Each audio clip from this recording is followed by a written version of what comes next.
So, everyone, I want to thank you for joining us. Today we have Robert Steele. He is a very tremendous open source information advocate. He has worked for the CIA and the Marine Corps with operations in the past, and now he is an advocate for getting information out in the public. We want to thank you very much for joining us today, sir. Thanks for Oh, it's my pleasure, Christopher. Ask away. So today we want to talk about a few things that are in the news. First off, the Manchester leaks. What do you think is the situation there? Do you think that there is a major leak within the information organization, or is this the news running wild? Let's start with my view that Manchester is a false flag. It is an officially sponsored event. Nobody died. You don't think anyone died there? I don't think so, no. Unless I've seen the bodies and put my hands into their guts, generally most people don't actually die. I think this is Theresa May's effort to keep Jeremy Corbyn from winning power. It is a straight-up political move, just like the fake bin Laden that was killed to help Barack Obama get reelected. That was a fake bin Laden provided by the Pakistani intelligence service, and Leo Panetta sent SEALs to their death for political theater. Your listeners and viewers cannot underestimate the degree of evil that governments are willing to do to stay in power. So, in the sense of, when you say a false flag, do you mean that there were absolutely no deaths, or that people died? It's always possible in a false flag to have one or two deaths. For example, in the Orlando shooting, the guy who was killed did not expect to be killed. He actually had airplane reservations with his family to go do another crisis action gig in San Francisco 2 days later. Mm-hmm. So sometimes people do die. But by and large, I've written a chapter on how to tell. I've run a false flag operation for the CIA, first off. Let's start there. So I've written a chapter on how to tell whether something is false flag. And the first question you always ask is, who benefits? Right. There's only one person that benefits from this Manchester event, and that's May. So it keeps the government in power. It's intended to make people afraid. As far as the leaks go, I strongly suspect that there are a number of people in the U.S. government, including Mike Pompeo, the head of CIA, who know that Manchester's a false flag. Pompeo, to his great credit, told President Trump that the so-called sarin gas attack in Syria was a false flag. Mm-hmm. An MIT professor has demonstrated that that was a ground improvised explosive device and there was no sarin gas. So false flag is in the air. And I think this whole leak thing is the British government freaking out over the American government under Trump, maybe possibly calling them out on deceiving their citizens. So, in that, what organizations do you think are part of this? If you think this is truly a false flag, would this be an international operation, or just CIA or NSA or? Well, no. This would be the British doing their own thing. And one of the things that I point out to people is that by and large, 90% of the government is good people trapped in a bad system. You have rogue elements, including the Freemasons and the Vatican, the Opus Dei. You have Zionists that support Mossad. You have the NATO Gladio people who have done false flag. The entire red flag movement in Italy was a false flag terrorist movement. It was actually extreme rightist, just like the two German lieutenants that were just caught recently pretending to be Syrian refugees. They were going to do a false flag attack. So when something like this goes down, it doesn't go down. It's not to say that MI6 or MI5 or Parliament has ordered it.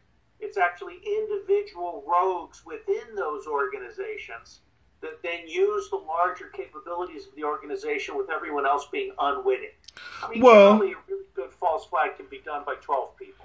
So if that's the case, then is it truly a false flag, or is, like, I guess I have a hard time if someone has gone rogue within an operation or an organization that you know, if you've worked for them, then you would think yourself to be a good person. And if these 90% of the people are good, then can you blame the other 90% in calling it a false flag in the sense of that would assert that those 90% have some sort of knowledge that those other people are going to go rogue. No.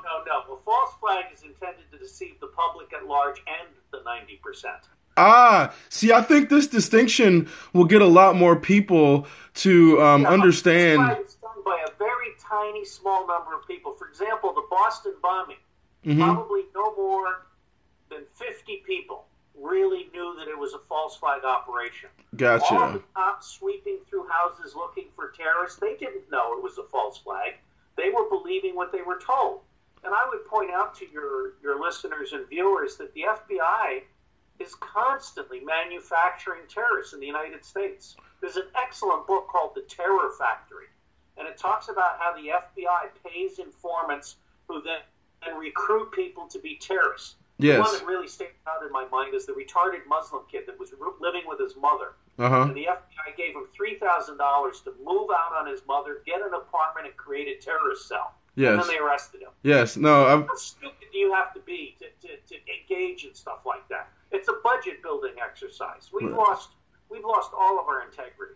So a false flag is something that's done by a small group of people who are intending to deceive the rest of the government, the media, the public, and everybody else. And a false flag, basically, the term originated in maritime warfare, where pirates would fly the flag of the ship that they were approaching until they got close enough to do a surprise attack. That's where false flag comes from. So it means nothing more than not what it seems. In the Boston bombing, for example, they used crisis actors. The guy with the 2 amputated legs that was being rushed across the tarmac, number one, he wasn't spurting blood because his legs had been amputated and healed years before. He was a crisis actor, dressed up to look like he had lost his legs in the Boston bombing. Okay? So really, what are the really cool things about Donald Trump? And one of the things that Cynthia McKinney, God bless her, agrees with me on is that Donald Trump has opened people's eyes to the fact that we live in a rigged system and that false flags and fake news media are part of the rigged system. So what's happening here now between you and me and many others is people are starting to question authority. And that hasn't happened since the 1960s. So it's a good thing. Absolutely. So on this note, I want to continue sort of on the line of false flags and just step back a little bit. With Erdogan and last summer's attempted coup, we heard a lot of false flag assertions there that Erdogan had actually, one of these civil exercises that you are talking about, there was a planned civil exercise that was, scheduled a week before the coup. It happened to be the same day as the coup. And then there were rumblings within the army that, these soldiers were sent basically to die in the same way that you're asserting.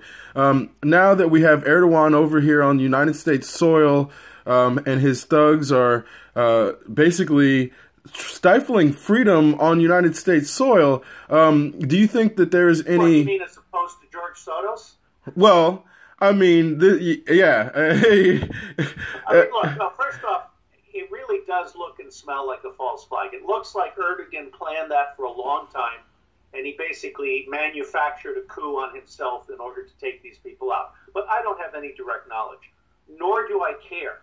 It's none of our business. What we have here in the United States is our own coup. I mean, basically, Dick Cheney, Mike Pence, Bob Gates, a few others are leading a coup against the President of the United States. And they are trying to topple the government. They are trying to hijack the White House the way Dick Cheney hijacked the White House. We have problems here at home. Now, what really troubles me is that Donald Trump's instincts were very good during the campaign. He wanted to end all elective wars. He wanted to end regime change operations. He wanted to pull out of NATO. He was saying all the right things. The American people want peace and prosperity. And right now it's looking like Donald Trump is either capitulating to the deep state or he's almost ready to snap back and break the neck of the deep state. And I hope it's the latter because I certainly want to help him do that. Bottom line on Erdogan, North Korea, Iran, not our problem. America first, Well, now, when Erdogan is here, he and his people should behave, and they should be held to the rule of law. But you got to understand that nobody holds Wall Street to the rule of law in the United States of America. Top's written 2 excellent books. Well, I'll just finish real quick. Griftopia and The Divide.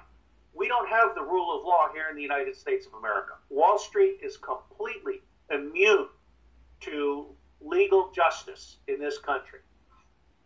Absolutely. No, I agree that Wall Street has definitely gone beyond. But I guess, this is not a dig at the CIA, but it's more so if we have had CIA involvement in a non-United States entity and we pull out and there's fallout, how long do you think we have as an onus to help clean up or, even be involved in that? I guess this is, to me, a question, not necessarily something... look, I mean, I spent 9 years at CIA, and I still recommend that people join the CIA because if you want to understand the beast, you need to be inside the belly of the beast. But the bottom line here is that CIA, since its inception, and I just posted a review of David Talbot's excellent book, The Devil's Chessboard. CIA, since its inception, has been a criminal organization. At root, most of what CIA has done overseas has been evil and illegal. It's been a crime against humanity. It's been a violation of international law. It's not supposed to be that way. Harry Truman created CIA to be an integrated analysis center, not some kind of assassins doing drones and killing people because they're taking a crap by the side of the road, which is an official signature for someone planning an IED. Okay? So my bottom line here is I think we need to close all 1,000 American bases overseas. We need to pull all of our troops back to the United States. We need to close down most of the CIA stations. And we actually need to focus on America first. And if we stop funding dictators, the amount of money we save could basically put everybody in America back into a decent job building infrastructure and green stuff and made in America. I think that's actually a very fantastic line of reasoning, and I don't think many people would argue against that. So we want to shift gears real quick. What do you think is the level of Russian involvement in the election versus how much of it is just a irresponsible media? And on those notes, what do you have? What do you think should be done about the media? There was no Russian hacking of the election. The only person who hacked the U.S. election was Hillary Clinton. She stole 13 primaries from Bernie Sanders using electronic voting fraud. This has been documented by Stanford University. The Russians, like the Germans, the Israelis, the French, the Chinese, and everybody else, did cyber snooping. We have known for some time that the DNC leaks came from Seth Rich and from NSA insiders who were furious at Hillary Clinton for leaking classified information to IP addresses in Saudi Arabia and Qatar. The Russians did not hack the election, and I'm very pleased to have been one of the people who tore John Brennan, who is a Saudi whore, on the payroll, tore him a new asshole. The man is a liar. He's a traitor. And he is still using Alan Dulles' playbook and controlling CIA from outside against Donald Trump. John Brennan should be under indictment, under investigation, and then indictment. So the Russians did not hack the election. And I'm very pleased that people have been reading my publication. I've got an 8-page paper on Amazon and also free online. If people look up the Trump Revolution series, they'll find my short paper on soft coup, in which I rip apart the CIA report line by line. And I point out to people, with a tip of the hat to Robert Perry from Consortium News, that on the first page of Appendix A13, the CIA report says, and I quote, "Our findings are not based on evidence." I don't make this stuff up. It's there in black and white, okay? John Brennan is a lying asshole, and he should be under investigation and eventually indictment and conviction. Well, who are the good guys that can run that investigation within the government? So we spend a lot of time hearing about the bad guys. Who are the good guys left within the government that can actually execute that investigation, have the authority, and then do something about it? Because we've seen people come up with similar issues before, and because the other people to investigate them are part of it, nothing ends up happening. So, well, you're absolutely right, and I completely condemn the assignment of Robert Mueller, the former FBI director, as a special prosecutor investigator. Robert Mueller is a traitor who defended Dick Cheney and covered up for Dick Cheney in the immediate aftermath of 9/11. Mueller knows that Dick Cheney ran 9/11. Dick Cheney, we were warned by 13 countries in advance of 9/11. And Dick Cheney first swore all 13 countries to secrecy, didn't tell the American people, took it all over, declared a national counterterrorism exercise months in advance of 9/11, so he could control everything in New York and Washington. Dick Cheney is personally responsible for overseeing 9/11 and the murder of 3,000 people, including mostly U.S. citizens. Robert Mueller is a co-conspirator with Dick Cheney in the murder of 3,000 people on 9/11. Mueller should be in jail, not running an investigation against Donald Trump. So I'm disgusted by the fact that this happened. I am trying to help Donald Trump understand with Cynthia McKinney. She just wrote Memorandum for the President 3.0, which is easy to find online. We're trying to help him understand he needs to champion the Election Reform Act of 2017 so he can clean out Congress. You can't really do anything honest within the executive unless you first clean out Congress. Now, there are good guys. Here's two good guys. Judge Napolitano, who would be the perfect person to oversee a Truth and Reconciliation Commission and a deep investigation of all of these people. And my version of Truth and Reconciliation is everyone gets the truth, no one goes to jail. And William Binney, the most honest senior executive from the National Security Agency. William Binney is immediately available to the president to take advantage of all of the data that is in the NSA databases that has not been exploited in order to very rapidly identify the pedophilia elite network, the traitors across the U.S. government who work for Israel, Saudi Arabia, Goldman Sachs, and others, and last but not least, the people who are blackmailing members of Congress. And that includes CIA and NSA. They are both blackmailing members of Congress, notably John McCain, who is now senile and needs to retire. He should not finish out his term. John McCain should go back to a retirement home and assisted living in Arizona. Lindsey Graham should be retired. Marco Rubio should be retired. Chuck Schumer, who is under blackmail, absolutely should be retired. And the way we do that is we allow them to confess and receive absolution on a presidential pardon, clean sheet, no jail, in return for which they have to identify the people who are blackmailing them. So this sounds like a solution to clean up Congress. I know I've read about Operation Midnight Climax myself, and various other operations to basically do exactly what you're saying. So there's no real question that the CIA has attempted to gather evidence to blackmail people within Congress. So on that, if the CIA has been known to do this explicitly in the past, how do we stop them from doing it now without completely shutting them down and starting a new organization? Because if we know that their methods, at least some of the rogues or some of the clandestine operations, involve this kind of manipulation and information gathering for the sake of blackmail and slander? Let me just jump right to it. William Binney and I have agreed that 70% of CIA and NSA and the National Reconnaissance Office and the National Geospatial Agency and the Defense Intelligence Agency, 70% can be cut and we lose nothing.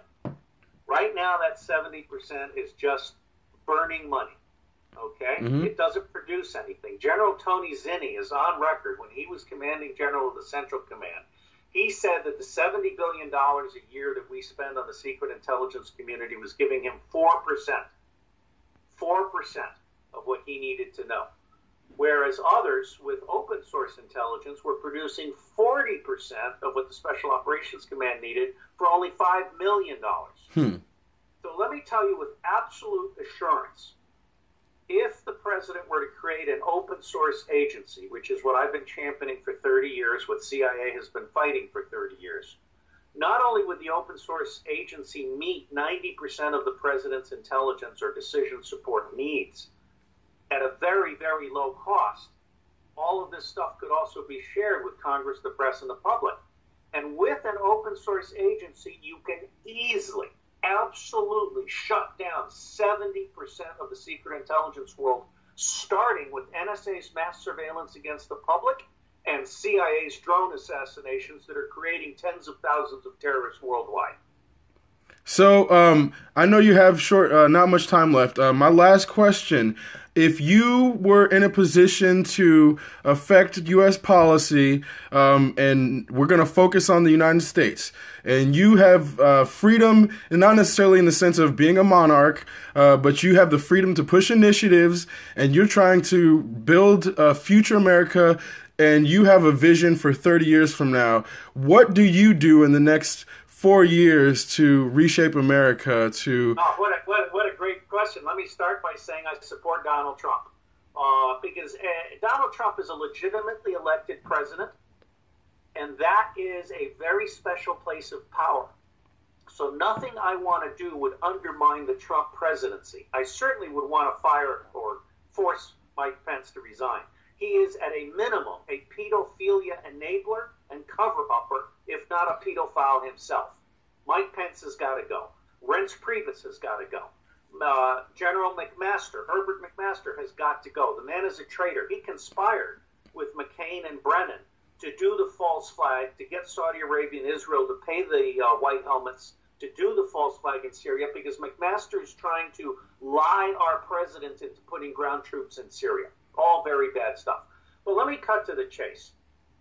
I believe that we can make America the single most prosperous and peaceful nation on the planet if we immediately stop spending all of our money supporting dictators overseas, if we pull out of NATO, close all of our military bases, and focus on America first. If your listeners and viewers will read the memo that Cynthia McKinney improved, Memorandum for the President 3.0. It's very easy to find. I list 8 things there, and Cynthia has given it her own special cachet. Election reform puts integrity back in the government. A Trump channel puts the truth before the public if I have an open source agency that's feeding it. A counterintelligence surge gets rid of the 500 traitors across the U.S. government. Then you roll into a debt jubilee and nationalizing the Federal Reserve, which immediately makes America prosperous again. It seizes all of the Federal Reserve assets that have been stolen from the American public over the last 50 years, and it puts $1 million for every single American into the Social Security Fund, for every single American. This debt-begun website that I've conceptualized would make Donald Trump the agent for all of us who owe student debt, family debt, small business debt, and elderly medical debt. Trump can either renegotiate with the banks to cut that debt in half, or he can make it go away completely. I would eliminate the IRS and all taxes. Now remember, the IRS and the Federal Reserve were created together. That's the Jekyll Island stuff. Mm-hmm. Okay? We need to cut them both out. The federal government has no business collecting taxes from citizens. We are the United States of America. The federal government is supposed to be a small service of common concern to the states. If we have an automated payment transaction tax, that taxes everything, including currency and stock transactions and internal corporate transactions of goods and services, okay? Tiny fraction eliminates the national debt, doubles the revenue available, and gets the burden off the back of the small and middle class people, small businesses and middle and class and people and the poor. So my vision for America in the future is a vision in which we restore integrity to the government. Everybody has a one-income family job. Kids are educated to be creative. We are no longer fat and stupid as a public. And we are no longer meddling in everybody else's business worldwide. America first. Donald Trump has the right instincts. He just does not have the right staff.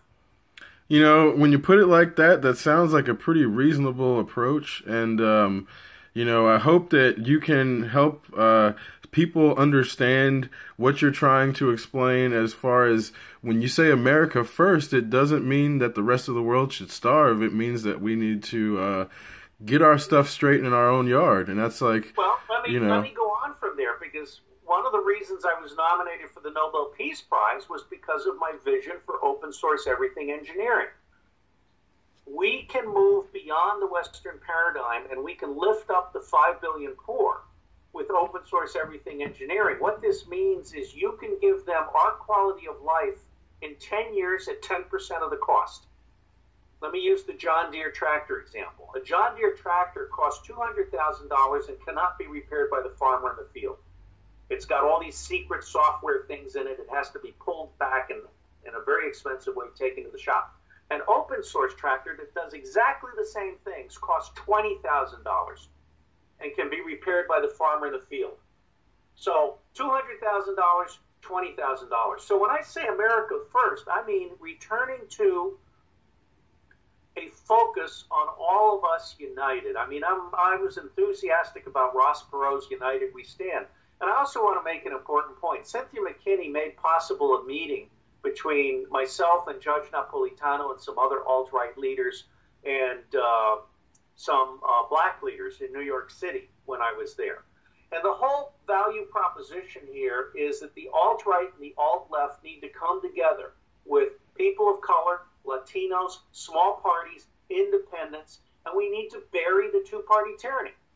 And we can take back the power. I would urge everybody to look up #unrigged, #unrigged. Cynthia and I have published a manifesto that immediately went to top 5 at Amazon for civics. It's called #unrigged Beyond Trump and Sanders. If we, the people, were to occupy the front lawns, and I mean all of us, not just white alt-rights, but white, black, green, brown, yellow, red, everybody. We need the full spectrum of America occupying the front lawns and home offices of every member of Congress this summer. And we make it clear to them, because the summer's when they can't avoid us.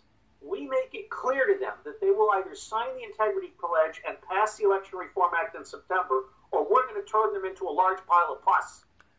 So we have the power to take back the power this summer. All we have to do is occupy their front lawns. So can you say, are you a unity movement within the alt-right? Because as someone, I don't necessarily identify on any part of the spectrum, which is why I'm interested in getting your view. It sounds like you're preaching a message of unity at the core. And this is where it's like... Absolutely. Absolutely. I mean, I'm alt-right by accident. You know, I've written a book called Democracy Riots. We're all black now. Deal with it. And the title came to me when, because I'm technically unemployed and also technically homeless. When I had the zipper on my winter coat broke a winter or two ago, and I didn't have the $30 to buy a new zipper. And I said to myself, fuck, this is what being black must feel like. Yeah. And I suddenly realized that everything that people of color have experienced for 200 years has been happening to whites for the last 20 years. Mm-hmm. And Cynthia McKinney has done a wonderful video in which she talks about how all the evil things being done to whites today were practiced on blacks first. Absolutely. And it's kind of like the appeasement thing, you know? If you appease, you hope that you'll get eaten last. Well, the whites are now being eaten. Absolutely. And so all of a sudden, there is this breakthrough. And what it makes clear is that all of the stuff that Soros is trying to sponsor, he's trying to have gender wars and class wars and race wars and all these false flag attacks like the stupid kid in Charleston that killed people in the black church. You know, he was put up to that. This is all bad shit trying to divide and conquer. If we, the people, come together, there is no power on earth that can stop us from restoring America the Beautiful. And I assure you, if we put integrity back into the U.S. government, we can cut the federal government in half. We can slam Wall Street back into a very small box. We can end the influence of Zionists and Saudi Arabia on American politics and the American economy. And I am pretty sure we can actually create a prosperous world at peace in which America is a shining example of getting it right. We've been doing it wrong for 200 years. You know, I think that's a fantastic note to end on. That's a beautiful picture you painted. And I'm going to very much push this message out there that, you know, Robert Steele of the alt-right is preaching unity, because I've read a lot about what you've preached. I want you to make me irrelevant, okay? Oh, absolutely. No. That's a joke, you know.